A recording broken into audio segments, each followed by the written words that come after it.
Natoa wito kwa wadhibiti ubora. Kwa kweli ni mboni ya serikali katika masuala ya elimu. Wako watu wakati mwingine akiona shule ina changamoto kubwa sana, wanapiga picha, wanarusha kwenye mitandao. Mimi sitaki kuamini wanarusha kwa nia mbaya, hata kama wana nia mbaya. Nachukulia ile ni taarifa ya kufanyia kazi. Na kwenye hili idara ya udhibiti ubora imetusaidia sana.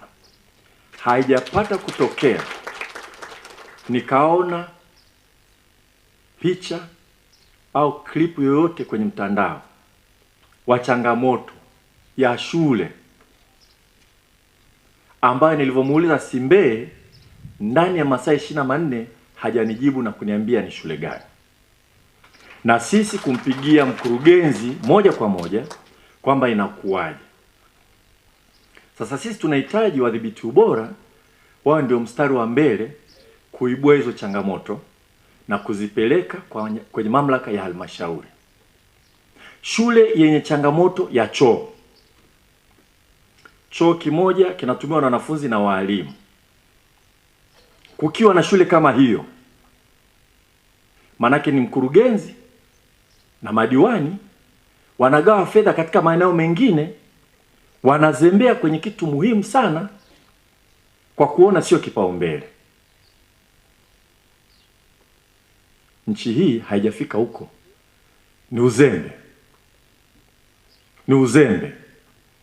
Hakuna halmashauri inayoshindwa kutengeneza choo na vyoo vya kutosha kwa wanafunzi. Hakuna.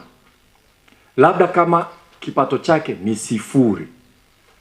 Kwa tuseme changamoto kama hizo zifanyiwe kazi, wananchi waone. Badala ya kulalamika kwamba kwa nini huyu amerusha klipu hii kwenye mtandao, jiulize sisi tulikuwa wapi mpaka hiki katokea? Na zile changamoto zinazoelezeka tutazitolea maelezo.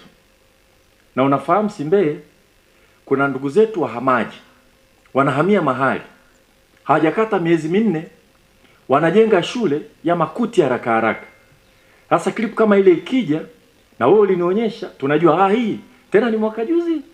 Hawa ni wahamiaji, wachungaji wanasogea mahali mbalimbali, wamejenga haraka haraka. Jambo zuri kwamba anafahamu umuhimu wa elimu. Lakini wamehamia makazi mapya kabla hata tujajipanga kupeleka miundombinu. Ili tuwaeleze Watanzania, kwa sababu tunawajibika kwa wananchi wetu. Wakiuliza kwa nini jambo